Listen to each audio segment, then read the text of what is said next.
Вяра и общество днес ви предлагаме първите 5 митрополити, до чието досиета можехме да имаме достъп. Следващото предаване ви обещаваме и другите 6 разсекретени. Вижте материала, който подготвих заедно с помощта на моите колеги Мариана Венчева и Виктория Христова.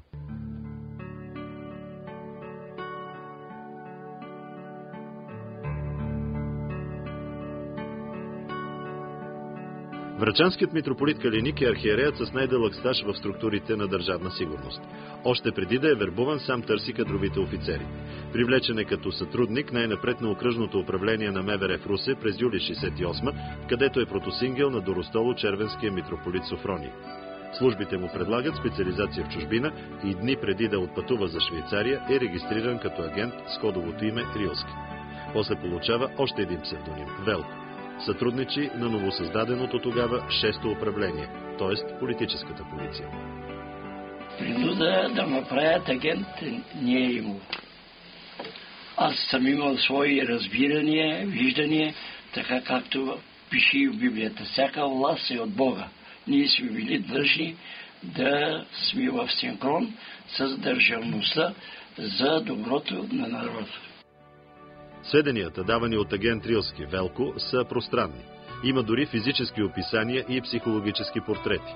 Донася за настроенията и поведението на синодални митрополити, както и членове на чуждестранни църковни делегации. За патриарх Максим твърди, че бил неподходящ за поста, себичен и неконтактен.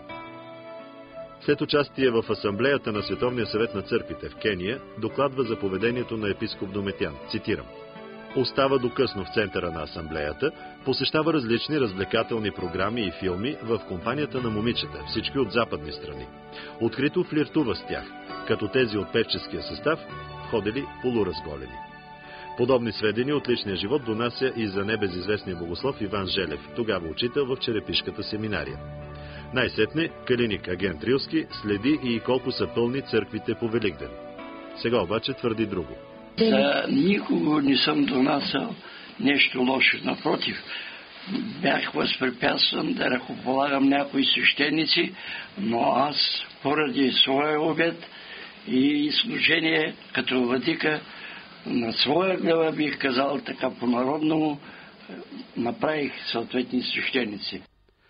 След оповестяването на владишките досиета, митрополит Калиник бе първият, който направи опит да се покае публично. Ако някой нещо е засегнат като епархиот на Врачанска епархия, вярваш или не вярваш, бих помолил и в ваше присъствие, тук в нашия митрополитски параклис, за прошка и за извинение.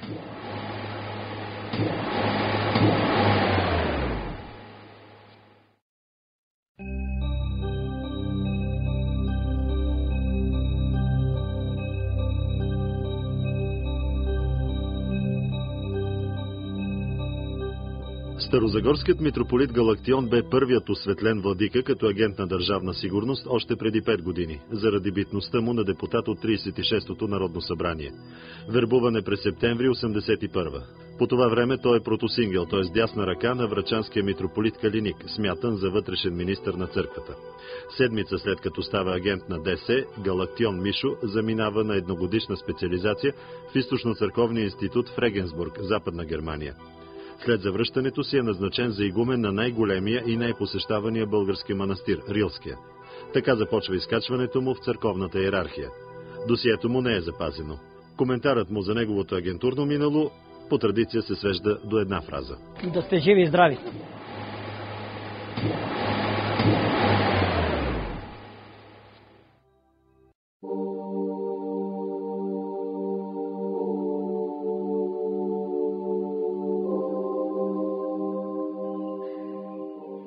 Видинският митрополит Дометян е вербуван през 1972 година, но е давал сведения като кандидат-секретен сътрудник още от 70-та. Тогава той е протосингел на Софийската митрополия с солидни езикови и научни специализации зад гърба си в Московската духовна академия, Франция, Швейцария и Великобритания. Агентурният му псевдоним е Добрев. Няма и месец след като става кандидат-агент, вербувалият го офицер му подхвърля, че неговата кандидатура за, тук думата в досието е заличена, се лансира на първо място.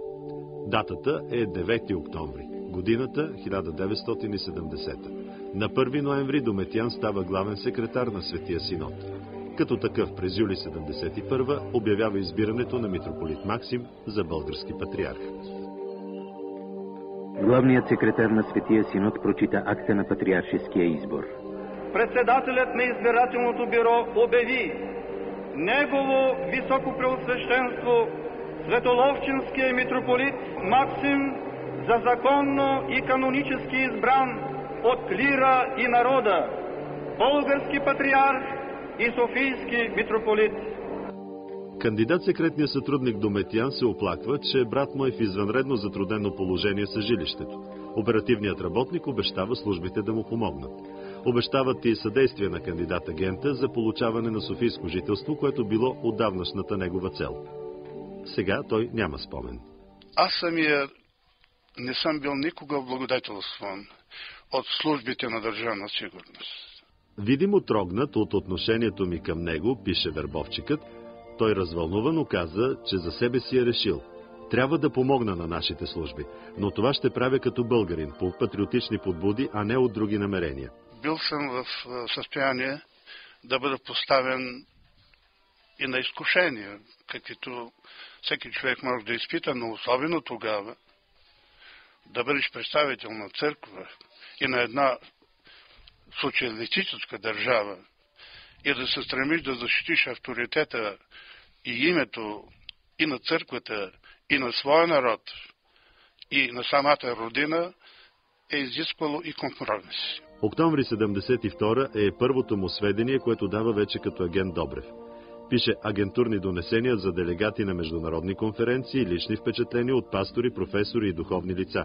Предоставя информация за монаси, които предстои да бъдат пратени в Зографския манастир, както и сведения за обсъждания, които се правят на заседанията в Светия Синод. Пише доноси за синодални служители с роднини в чужбина.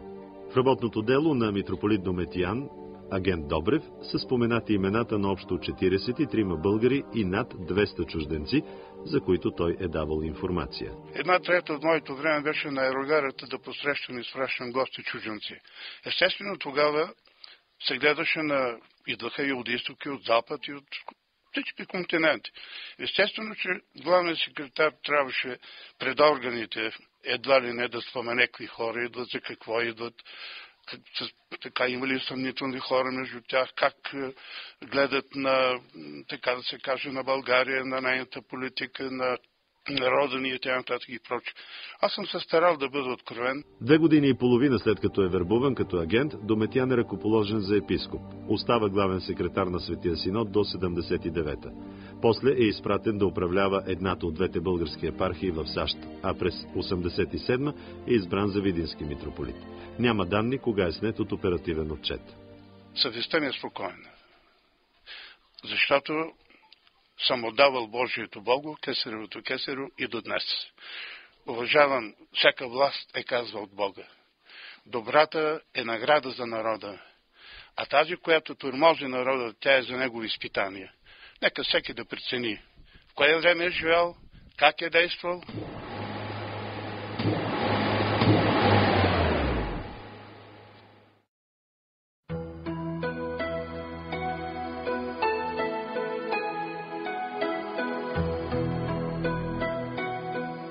Неврокопският митрополит Натанаил, който пръв се обяви срещу отварянето на досиетата, е вербуван през април 1980.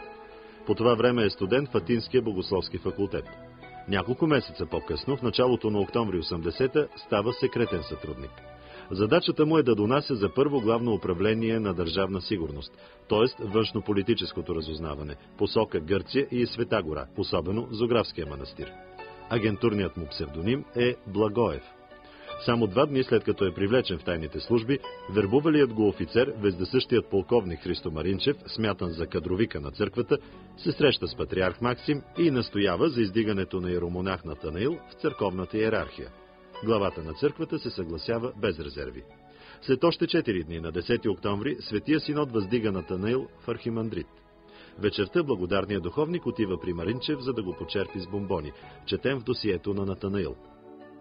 Амбицията на държавна сигурност е да го изпрати за игумен на Зографския манастир. но това не се случва. В досието на агент Благоев откриваме агентурни сведения за български и гръцки духовници, преимуществено атонски монаси. През 2007 при осветляването на агент Галактион Мишо, митрополит Натанаил заяви и своята позиция за разсекретяването на досиетата. Не би желал да коментирам нищо. Добре, вие сте човек, който много държи на каноните. Редно ли е владика, който излезе му картончето? Всеки имаме права, не желая да коментирам нищо. Документите дайте другите. Те документите излязаха за обществено ползване. Не нищо. Моля ви се.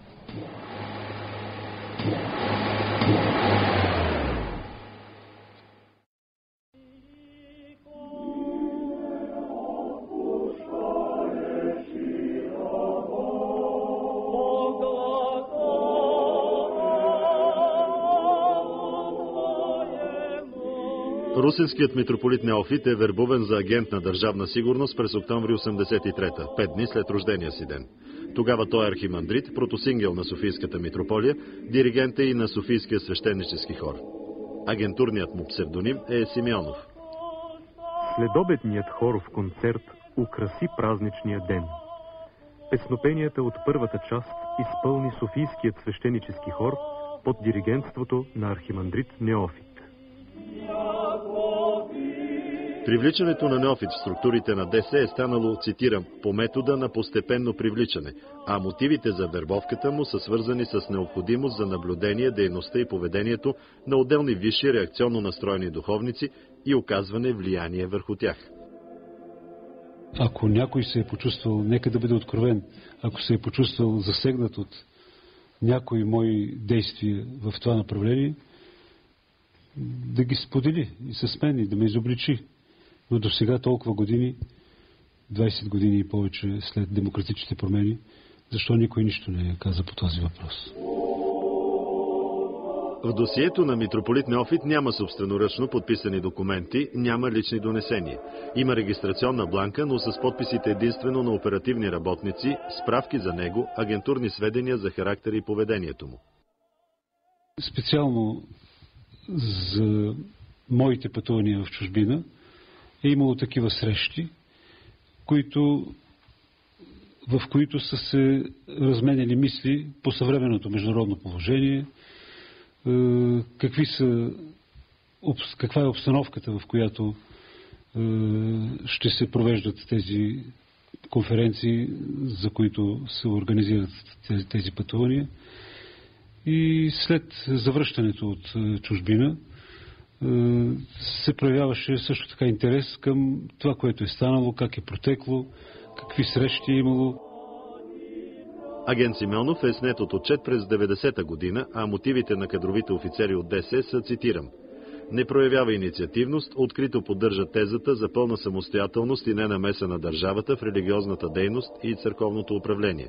След 10 ноември, въпреки положените усилия, той категорично отказва да се среща и поддържа връзка с представители на органите на ДС.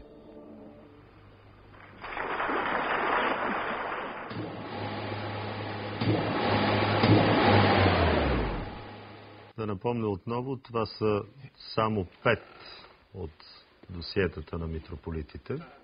Още 6 ви очакват следващата седмица, уважаеми зрители.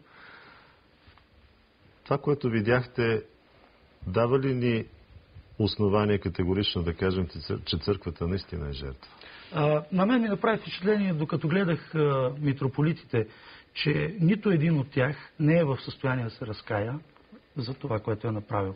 Разбира се, че не може да се сложи лустрационен текст в закона за досиетата по отношение на църквата още повече. Разбира се, че там въпросът е морален, но разкаянието и прошката в християнството са основното нещо. И аз по това ще разбера кой от тези митрополити, които бяха обявени, е истински християнин. Този, който се разкая, и този, който се оттегли в името на православната църква, за да изчисти нейното име. Това ще бъде митрополита, който е по-скоро част от църквата, отколкото от Държавна сигурност.